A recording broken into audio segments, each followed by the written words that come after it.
Hello අදම ඇවිතින්නේ ටිකක් වෙනස් වැඩක් කරන්න සාමාන්‍ය මේ වගේ පොඩ්කාස්ට් කරනකොට ම පොඩ්කාස්ට් එකට යන්නේ අනිත් කෙනෙක් අහන ප්‍රශ්නට උත්තර දෙන්න හැබැයි අදම ඇවිත්තින ප්‍රශ්නහන්න මගේ ප්‍රශ්න නෙමේ ඕගලන්ගේ ප්‍රශ්න මට ඩේලි ඩම් සොලිං ගොඩක් ප්‍රශ්නයනවා මොකක්ද හොඳ යුනිවර්සිටස් මොන රට ද පියන්න ඕන එකමට තේරුම් ගන්න පුළුව ලංකාවින් නොගල ගොඩ දෙනෙක් ඕලෙවල් ලිවරුනාම ඒලෙවල් ලිවරුනාම මේ අධ්‍යාපනයකන ගොඩක් උනන්දුන අපි තේරුම් කරන්තින අධ්‍යාපනින් තමයි අපිට ගොඩයන්න පුළුවන් කියලා ඉතිං මේ ෂෝට් පොඩ්කාස්ට එපිසෝඩ්ස් ටික මං කරන්නේ ඕගලන්ගේ ප්‍රශ්න ගොඩකට උත්තර දෙන්න විවිධ යුනිවර්සිටි වල තියෙන විවිධ බෙනිෆිට්ස් විවිධ රටවල තියෙන විවිධ යුනිවර්සිටි වල තියෙන ගොඩක් බෙනිෆිට්ස් ගැන කතා කරන්න. ඉතින් අද මම මුලින්ම කතා කරන්න යන්නේ ෆෙඩරේෂන් යුනිවර්සිටි එක ගැන. ඒ ගැන අපිත් එක්ක කතා කරන්න යශෝද්‍ය ඉන්නවා. කොහොමද? කොහොමද මම? ඉතින් මම මුලින්ම අහන්න. ලංකාවේ A level ඉවර කරපු කෙනෙක්. ෆෙඩරේෂන් යුනිවර්සිටි එක ගැන උනන්දු වෙන්න ඕනයි මොකක්ද ඒකේ තියෙන විශේෂත්වය? ඔව් මෙහෙමයි මම මුලින්ම කිව්වොත් ෆෙඩරේෂන් යුනිවර්සිටි එක කියන්නේ ඕස්ට්‍රේලියාවල තියෙන පබ්ලික් යුනිවර්සිටි එකක්. ඒත් එක්කම තියෙන පරණම යුනිවර්සිටිස් වලින් එකක්. ඊට අමතරව ගත්තොත් ෆෙඩරේෂන් යුනිවර්සිටි එකේ තියෙනවා බිස්නස් කෝසස්, IT ප්‍රෝග්‍රෑම්ස්, මොකද ලංකාවේ ගොඩක් ස්ටුඩන්ට්ස් ලා යන්න කැමති IT engineering business science programmes වලට. එතකොට කෙනෙක් අහන්න පුළුවන් ඇයි දැන් මෙහෙත් මට බැචලර්ස් එක කරන්න පුළුවන්. ඇයි මම ෆෙඩරේෂන් යුනිවර්සිටි එකට යන්නේ? ඒක තියෙන ස්පෙෂලිටි එක තමයි කෝපරේටිව් මොඩල් එක තියෙන එකම යුනිවර්සිටි එක තමයි ෆෙඩරේෂන් යුනිවර්සිටි එක ඕස්ට්‍රේලියාවල. ඒකෙදි දැන් ගොඩක් අය දන්නේ නැහැ මොකද්ද මේ කෝපරේටිව් මොඩල් එක කියන්නේ මොනවාද තියෙන බෙනිෆිට්ස් කියලා. ඒකෙදි ප්‍රධානම දේ තමයි ගොඩක් ස්ටුඩන්ට්ස්ලාට මෙහෙදි ඒ කියන්නේ වීසා ගන්න ප්‍රශ්නයක් වෙනවා. මොකද දැන් අපි හිතමු නිකන් බිස්නස් මැනේජ්මන්ට් ප්‍රෝග්‍රෑම් එකකට යනකොට මෙහෙත් කරන්න පුළුවන් වෙනකොට වීසා එකටයි ඕස්ට්‍රේලියා යන්න වියදම් කරගෙන කියන එක උඩේ ඉඳලා වීසා එක රිෆියුස් වෙන්න තියෙන ඉඩකඩ වැඩි. හැබැයි ෆෙඩරේෂන් යුනිවර්සිටි එකට යනකොට මේ කෝපරේටිව් මොඩල් එක තියෙන්නේ ෆෙඩරේෂන් යුනිවර්සිටි එකේ විතරක් නිසා ළමයිට හරි ලේසි මේක ජස්ටිෆයි කරන්න. ඒත් එක මේක ලොකුම ඇඩ්වාන්ටේජ් එක. අනිත් එක තමයි මේ කෝපරේටිව් මොඩල් එක කියන්නේ පේඩ් ඉන්ටර්න්ෂිප් එකක්. එතකොට මේ පේඩ් ඉන්ටර්න්ෂිප් එකත් එක්ක අපි ස්ටුඩන්ට්ස්ලාව ප්ලේස් කරනවා හොඳ කම්පනීස් වල. ඒවා නිකන් රැන්ඩම් පොඩි කම්පනීස් නෙමෙයි. අපි උදාහරණයකට ගත්තොත් ඔයා දන්නවා ඇති IBM, Concentrix, Ernst and Young, ඊට අමතරව NatWest ඔය වගේ ගොඩාක් කම්පනීස් වල තමයි ළමයිව අපි ප්ලේස් කරන්නේ. ඒ කියන්නේ ඒගොල්ලන්ගේ ඉන්ටර්න්ෂිප් එකේදී ඒ අදාළ කම්පනීස් වල වැඩ කරනවා. අපි හිතමු බැචලර්ස් ලෙවල් එකේදී 60 days, මාස්ටර්ස් ලෙවල් එකේදී 30 days. ඒකට ළමයිට පේමන්ට් එකක් හම්බ වෙනවා. ඒක හම්බෙන්නේ ඒ ප්‍රොවයිඩර් එකෙන්. $10,000 Australian dollars හම්බ වෙනවා බැචලර්ස් ලෙවල් එකේ, මාස්ටර්ස් ලෙවල් එකේ $5,000 Australian dollars හම්බ වෙනවා. ඒ කියන්නේ දැන් මේකට මැදිහත් වෙන්නේ යුනිවර්සිටි එකම තමයි නේද? ඔව් යුනිවර්සිටි එකම තමයි මැදිහත් වෙන්නේ. ඒකෙදි අපි ස්ටුඩන්ට් කෙනෙක් අපිට ආවට පස්සේ ඉනිෂියලි අපි ළමයාව ඉන්ටර්විව් කරනවා.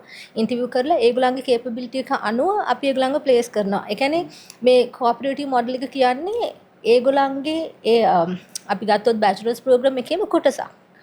සබ්ජෙක්ට් එකක් විදිහට කියලා කිව්වොතින් හරි ඊට පස්සේ තමයි මේ ප්‍රොවයිඩර් ඒගොල්ලන්ව ඉන්ටර්විව් කරලා ඒ ප්ලේස් කරන්නේ අදාළ ඒගොල්ලන්ගේ පොසිෂන් එකේ.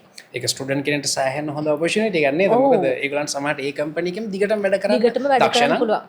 අවස්ථාව උදා කරගන්න පුළුවන්. මලින්ද එහෙම ළමයි අපි දැක්කා පහුගිය අපේ කියන්නේ දැන් අපි මේ කෝපරේටිව් මොඩල් එක පටන් ගන්න 1.5 years 2 years වගේ. ඒකෙදි අපි ගොඩක් දැක්කා මේ කෝපරේටිව් මොඩල් එකත් එක්ක දැන් සාමාන්‍ය ළමයිගේ මතයක් තියෙනවානේ මම ඔස්ට්‍රේලියා ගියාට පස්සේ මගේ මේ ස්ටඩීස් කම්ප්ලීට් කරාන් පස්සේ මට බැරි වෙයිද ජොබ් එකක් හොයාගන්න මට වෙන මොනවා හරි කරන්න වෙයිද ඔය වගේ ප්‍රශ්න ගොඩක් ළමයිට තියෙනවා. හැබැයි අපේ යුනිවර්සිටි එකත් එක්ක අපි කරපු රිසර්ච් එකත් එක්ක මේ කෝපරේටිව් මොඩල් එක ස්ටාර්ට් කරාට පස්සේ මට කියන්න ඇත්තටම සතුටුයි අපිට තියෙනවා එවිඩන්ස් 90% වගේ ස්ටුඩන්ට්ස්ලා ඒගොල්ලන්ගේ කෝස් එක කම්ප්ලීට් කරාට පස්සේ එම්ප්ලොයිඩ්. right ඒක සෑහෙන ලොකු සහනයක් නේද ඒගොල්ලන්ට ඒ වගේ අවස්ථාවක් තියෙනවා කියලා දැනගන්න හම්බෙන එක. ඊළඟට මට එන මැසේජස් වලින් මට ඩේලි එන මැසේජස් වලින් ගොඩක් කට්ටිය අහනවා දැන් රට යන්න ඕන. හැබැයි එච්චර ගොඩක් වියදම් කරන්නත් බෑ මේ යුනිවර්සිටි වල ස්කෝලර්ෂිප් ප්‍රෝග්‍රෑම් ටිකද කොහොමද ඒව ගන්නෙ? මම ඒවට දන්න විදිහට උත්තර දීලා තියෙනවා ඕගලන්ට දැනටමත්. හැබැයි අද ඊට ටිකක් හොඳ උත්තරයක් අපිට හොයාගන්න පුළුවන් වෙයි. කොහොමද ෆෙඩරේෂන් යුනිවර්සිටි එකට ලංකාවේ කෙනෙක් ඇප්ලයි කරනවා නම් එයාට ස්කෝලර්ෂිප් ඔපචුනිටිස් ඒ වගේ දේවල් තියෙනවද? ඔව් අනිවාර්යයෙන්. දැන් මම කලින් කිව්වා වගේ අපේ කෝපරේටිව් මොඩල් එකෙන් කොහොමත් ළමයින්ට earn කරන්න පුළුවන්. ඊට අමතරව 20% ස්කෝලර්ෂිප් එකක් තියෙනවා. ඒක අපේ අපි කියමු ළමයාගේ ඇකඩමික්ස් මෙරිට් බේස් ස්කෝලර්ෂිප් එක කිව්වොත් හරි. ඊට අමතරව තව 50% ස්කෝලර්ෂිප් එකක් තියෙනවා. ඒක high achieving ස්ටුඩන්ට්ස්ලාට. ඒකෙන් ඒගොල්ලන් ඇප්ලයි කරාට පස්සේ යුනිවර්සිටි එකෙන් බලලා ඒගොල්ලන්ට ස්කෝලර්ෂිප් එක දෙනවා. ඒක එකක්. ඊට අමතරව තව දැන් මට කියන්න බැරි වුණා මුලදී අපේ කැම්පසස් තියෙන තැන් අපේ කැම්පසස් තියෙනවා වික්ටෝරියා කියන ඕස්ට්‍රේලියාවල වික්ටෝරියා කියන ස්ටේට් එකේ ලොකේෂන්ස් 4ක. ඒකෙදි අපේ රීජනල් කැම්පසස් දෙකක් තියෙනවා. සිටි බේස්ඩ් කැම්පසස් දෙකක් තියෙනවා. එතකොට ළමයින්ට ඒගොල්ලන්ට කැමති විදිහට සමහර වෙනවා රීජනල් යන්න කැමති. මොකද ඕකේ තියෙනවානේ දැන් පෝස්ට් ස්ටඩි වර්ක් විසා හම්බෙනවා, එක්ස්ටෙන්ඩඩ් පෝස්ට් ස්ටඩි වර්ක් විසා හම්බෙනවා. ඒවත් එක ඒගොල්ලන්ට චූස් කරන්න පුළුවන්. ඔව් ඉතින් මේ විස්තර ටිකත් එක්ක මම තව දැනගන්න කැමති දෙයක් තමයි මේ විශ්වවිද්‍යාලයකට යනවා කියලා කියන්නේ මේ පොත් පාඩම් කරන්න විතරක් නෙමෙයිනේ යන්නේ. දැන් අර කෝපරේට් ප්‍රෝග්‍රෑම් එක තියෙනවා. ඒකෙන් ඒගොල්ලෝ එක්ස්පෝෂර් එකක් ගනි මේ වර්ක් එන්වයරන්මන්ට් එක ගැන ඒ වගේ දේවල් ගැන.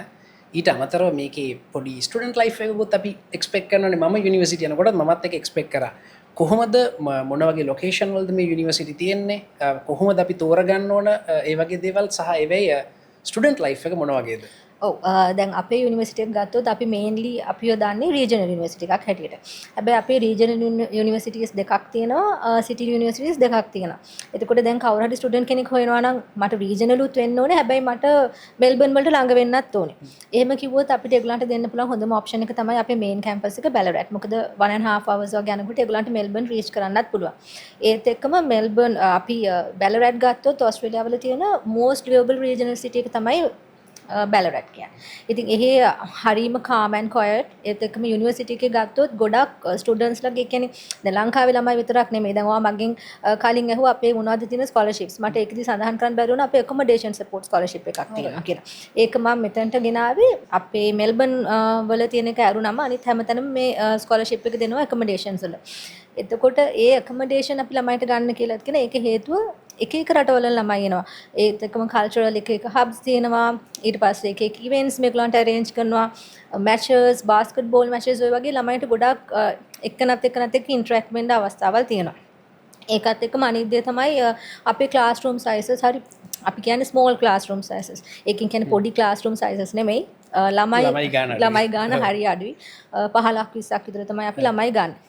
එතකොට අර better interactions තියෙන හින්දා ඒකත් එක්කම අර හැමතිස්සෙම ළමයින්ට අපි කියන්නේ දැන් ක්ලාසස් හැමදාම යන්න නෑ. සතියේ දවස් 5ම ක්ලාසස් නෑ. දවස් 2ක් 3ක් තියෙන්නේ. ඊට අමතරව මේගොල්ලන්ට ඒගොල්ලන්ගේ part time jobs කරන්න පුළුවන් වෙනම shopping කරනවා නම් ඊට අමතරව ඒගොල්ලන්ගේ දැන් අපි හිතමු gym එකට යනවා නම් වෙන මොනවා හරි ඒගොල්ලන්ගේ events ඒගොල්ලන් එකතු වෙලා organize කරනවා නම් ඒ ඔක්කොම මේගොල්ලන්ට accommodation එකේ facilities උත් තියෙනවා කරන්න. ඉතින් ඒ එකක් ඒ බැලරැට් campus එකේ. ඊට පස්සේ අපි මෙල්බන් campus එක ගත්තොත් මෙල්බන් එක තියෙන්නේ තනිකරම heart of the Melbourne. එතකොට අර ළමයි බලන ඒගොල්ලන්ට jobs හොයා ගන්න ඉස්සර ළඟ ඉන්න කට්ටියත් එක්ක එකතු වෙන්න ඒ වගේ අවස්ථාවල් ගොඩක් වැඩි කැම්පස් එකකිනුත් ඒගොල්ලන්ට එකට සපෝට් එක දෙනවා. ඒත් එක්කම අනිත් දේ තමයි දැන් අපි එහෙට ස්ටුඩන්ට් කෙනෙක් ගියාට පස්සේ සමහරවිට ළමයිට හෝම් සික් සමහරලාට ඒගොල්ලන්ට එක්ස්ට්‍රා කියන්නේ සපෝට් එකක් ඕනේ. ඒකට වෙනම ටීම් එකක් ඉන්නවා අපේ යුනිවර්සිටි එකේ ඒගොල්ලන්ගේ මෙන්ටල් හෙල්ත් ගැන බලන්න. ඒක නිසා තමයි අපි වික්ටෝරියා වල number 1 in student support වෙලා තියෙන්නේ. ඉතින් අර නිකන් ඉගෙන ගන්න විතරක් නෙමෙයි අර මුලින්ම මම කියෝ වගේ cooperative model එකත් එක්ක ඒගොල්ලන්ගේ interactions, industrial placements, ඒගොල්ලන්ට jobs හොයාගන්න ඒවා, ඒගොල්ලන් කොහොමද ඕස්ට්‍රේලියාවට ගිහිල්ලා ඒ කියන්නේ ලංකාවට ගියාම ලංකාව වගේ නෙමෙයි වෙනමම දෙයක් තියෙන්නේ. එහෙ ගියාන් පස්සේ කවුරුත් ඇවිල්ලා කියලා දෙන්න මේක කරන්න මේක කරන්න. හැබැයි යුනිවර්සිටි එකෙන් ඒගොල්ලන්ට ෆුල් සපෝට් එක දෙනවා. එතන ඒ ඇඩාප්ට් වෙන එකේදී ෆුල් සපෝට් එක දෙනවා. මේ එක ඉවෙන්ට්ස් කරලා ඊට පස්සේ කැරියර් කැම්ප්ස් ඊට පස්සේ කෝචින් කැම්ප්ස් එක දේවල් ගොඩක් තියෙන යුනිවර්සිටි එකේ ළමයින්ට එකතු වෙලා කරන්න පුළුවන්. ඒක තමයි දැන් ওই විස්තර කියනකොට මටත් මතකුනේ මමත් ඕස්ට්‍රේලියාවේ ඉගෙනගෙන තියෙනවා. ඒ ඉගෙන ගන්න කාලේ සමහර ප්‍රශ්න වලට ලීසි උත්තර හොයාගන්න තිබ්බනම් හොඳයි නේද කියලා මට හිතුණා. දැන් ස්පෙෂලි මොකක් හරි ෆයිනෑන්ෂල් ප්‍රොබ්ලම් එකක් ආවොත් නැත්නම් හෝම් සික් ගොඩක් කටියට හෝම් සික් වෙනවා දැකලා තියෙනවා. මට නම් හෝම් සික් උන්නේ නැහැ ඒ කාලේ. හැබැයි මම දැකලා තියෙනවා ගොඩක් මගේ යාළුවන්ට හෝම් සික් වෙනවා. ඒ වගේ දේවල් වලට මෙන්ටල් හෙල්ත් සපෝට් එක ගොඩක් වැදගත් කියලා මම හිතනවා. මේ ලංකාවේ ගොඩක් කටියට මොකද අපි පවුල් වල ඉන්නේ. අපි පවුල් වල ඉන්නේ අපිට මේ පවුලෙන් එළියට යන්න වෙනවා දවසක් තියනවා කියලාත් අපිට පොඩි කාලේ එහෙම කවුරුත් කියලාත් නැහැ. ඉතින් ඕස්ට්‍රේලියාව ගියාම මේකටත් මුහුණ දෙන්න වෙනවා නේද? ඉතින් ඊළඟට මම අහන්න කැමතියි දැන් ඔන්න ලංකාවේ කවුරු ස්ටුඩන්ට් කෙනෙක් A level ඉවර කරන්න තමයි A level කරමින් ඉන්න කියලා හිතන් ටිකක් මෙයා ටිකක් ඈතට ප්ලෑන් කරන කෙනෙක්. කොහොමද එයා දැන් මේ වැඩේට ලෑස්ති වෙන්න ඕන? ෆෙඩරේෂන් යුනියන් එකට ජොයින් වෙන්න අනාගතේ බලාපොරොත්තු වෙනවා. කොහොමද එයාගේ පාත්වේ එක මොනවද ස්ටෙප්ස් ටික එයා ෆලෝ කරන් එන්න ඕන? ඔව් මෙහෙමයි. දැන් අපි හිතමු බැචලර්ස් ප්‍රෝග්‍රෑම් එකකට යන ළමයෙක්ට උදාහරණයකට අපි හිතමු ළමයෙක්ට ගොඩක් ඇත්තටම පොපියුලර් ප්‍රෝග්‍රෑම් එකක් තමයි බැචලර් ඔෆ් නර්සිං. එතකොට එහෙම යන ළමයෙක් නම් වෙල් ඉන් ඇඩ්වාන්ස් ඒගොල්ලන් ප්ලෑන් කරන්න ඕනේ. මොකද ඒක අපි කිව්වොත් එහෙම ඩිරෙක්ට් ඒගොල්ලන්ගේ A levels ඉවර වුණ ගමන් ඒගොල්ලන්ට ඇප්ලයි කරන්න පුළුවන්. ඒකෙදී අර කෝපරේටිව් මොඩල් එක වගේ paid placement guarantee කියලා අපි ළමයිට $10,000 හම්බ වෙනවා. එහෙම ඒවත් තියෙනවා යුනිවර්සිටි එකේ.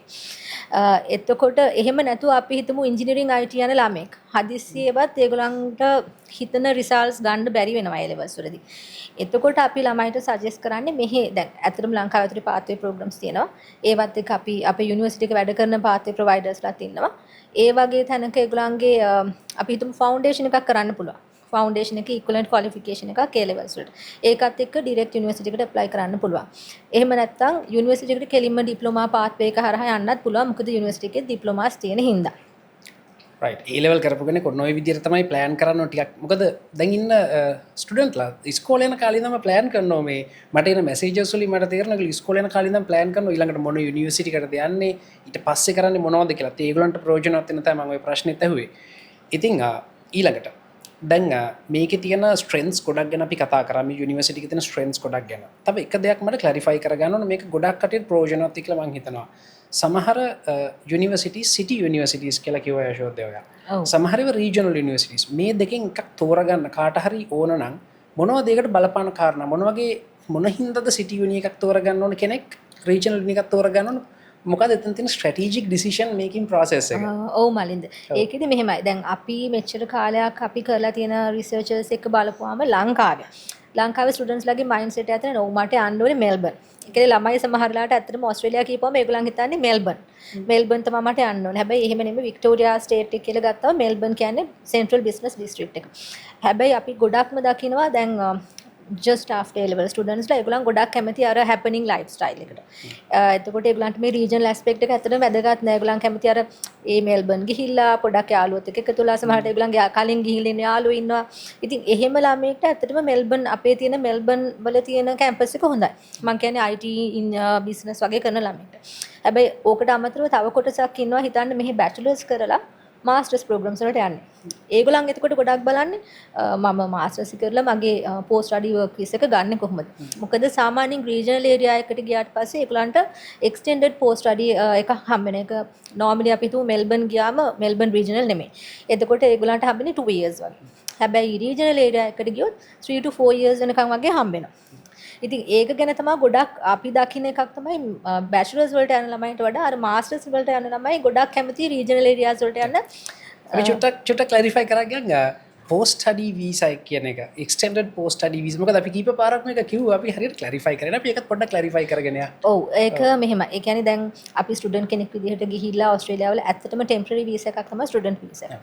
ඒකදී ළමයිගේ අල්ටිමේට් ගෝල් එක ඇවිල්ලා කොහොම හරි එහෙ ඒගොල්ලන් දිගටම ඉන්න බලාපොරොත්තු වෙනවා. එහෙම නැත්නම් එහෙ හොඳ ජොබ් එකක් හොයාගෙන ඉන්න. එතනදී මේගොල්ලන්ගේ ස්ටඩීස් ඉවරනාට පස්සේ එන පීරියඩ් එක තමයි අපි කියන්නේ පෝස්ට් ස්ටඩි වර්ක් විසා පීරියඩ් එක. ඒක යූෂුවලි ඒගොල්ලන්ගේ ස්ටඩීස් ඉවරනම අවුරුදු 2ක් තමයි ඒක හම්බෙන්නේ. හැබැයි දැන් ඔය රීජනල් ඒරියා එකට ගියාම ඒක ඇත්තටම යුනිවර්සිටි එකේවත් අපි කාගේවත් ඩිසිෂන් එකක් නෙමෙයි ඒක DH එකෙන් එන ඩිසිෂන් එකක්. ඒකෙදී ඒගොල්ලන්ට හම්බෙනවා 3 to 4 years. තියෙන දැනට තියෙන රූල්ස් උත් එක්ක. ඉතින් ඒක බලපුවම ළමයි බලන තව ටික කාලයක් එතකොට මට 3 to 4 years වැඩ කරන්න පුළුවන්. තව earn කරන්න පුළුවන් කියන මයින්ඩ්සෙට් එකේ ඉඳගෙන තමයි ඒගොල්ලන් බලන්නේ මේ extended PSW එක. රයිට්. ඉතින් මම හිතන්නේ අපි විස්තර ගොඩක් කවර් කරා යුනිවර්සිටි එක ගැන. අපිට තව මොනවා හරි ස්පෙෂල් පොයින්ට්ස් කවර් කරන්න තියද ෆෙඩරේෂන් යුනිවර්සිටි එක පික් කරන්න ලෑස්ති වෙලා ඉන්න කෙනෙක්ට? මට මේන්ලි ඇත්තටම කියන්න තියෙන්නේ මම ගොඩක් කතා කරා කෝපරේටිව් මොඩල් එක ගැන. ඊට අමතරව දැන් මේ කෝපරේටිව් මොඩල් එක තියෙන්නේ IT ඉන්ජිනියරින් බිස්නස් සයන්ස් යන ළමයින්ට. එතකොට සෝෂල් වර්ක්, නර්සින්, এডুকেෂන් වගේ යන ළමයින්ටත් අපේ paid placement guarantee එකක් තියෙනවා. ඒක ඇත්තටම ලොකු දෙයක්. අපි හිතමු කිසිම ස්කෝලර්ෂිප් එකක් යුනිවර්සිටි එකකින් හම්බුන්නේ නැහැ මේ ළමයිට. හැබැයි ඒත් ඒගොල්ලන්ට 10000 හම්බ වෙනවා යුනිවර්සිටි එකෙන් පේමන්ට් එකක් කරනවා. 5000 පේමන්ට් එකක් කරනවා. ඇත්තටම මාලින්ද එහෙට ගියාට පස්සේ 10000 හරි 5000 හරි කියන්නේ ලොකු amount එකක් ළමයින්ට. ඊට පස්සේ $3,000 බර්සටි එකක් අපි දෙනවා ඒගොල්ලන්ට. ඉතින් අර හැම වෙලෙම ළමයි ස්කෝලර්ෂිප් එකම බැලුවට ෆෙඩරේෂන් යුනිවර්සිටි එකත් එක්ක ස්කෝලර්ෂිප් නැතත් ඒගොල්ලන්ට තව බෙනිෆිට්ස් ගොඩක් තියෙනවා. ස්පෙෂලි අර කෝපරේටිව් මොඩල් එකත් එක්ක IBM එක වගේ එහෙම නැත්නම් කොන්සෙන්ට්‍රික්ස් වගේ තැනක වැඩ කරන්න හම්බෙන එකම ඒක ලොකු ඇඩ්වාන්ටේජ් එකක්. රයිට්. thank you යශෝද්‍ය.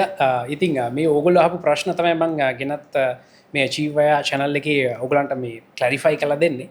තව ප්‍රශ්න තියෙනවා නම් මට එවන්න Achieve Via එකටත් එවන්න. ඕගොල්ලෝ මේ වීඩියෝ එක දැක්කට පස්සේ මේ වැඩි මෙතන ඉවරයි කියලා හිතන්න එපා. තව යුනිවර්සිටිස් ගොඩක ඒගොල්ලන්ගේ තියෙන ස්ට්‍රෙන්ත්ස් බෙනිෆිට්ස් ගැන මම කතා කරනවා. ඉතින් ඒ හින්දා ෆලෝ කල්ලා සබස්ක්‍රයිබ් කල තියාගන්න මේ channel ඔක්කොම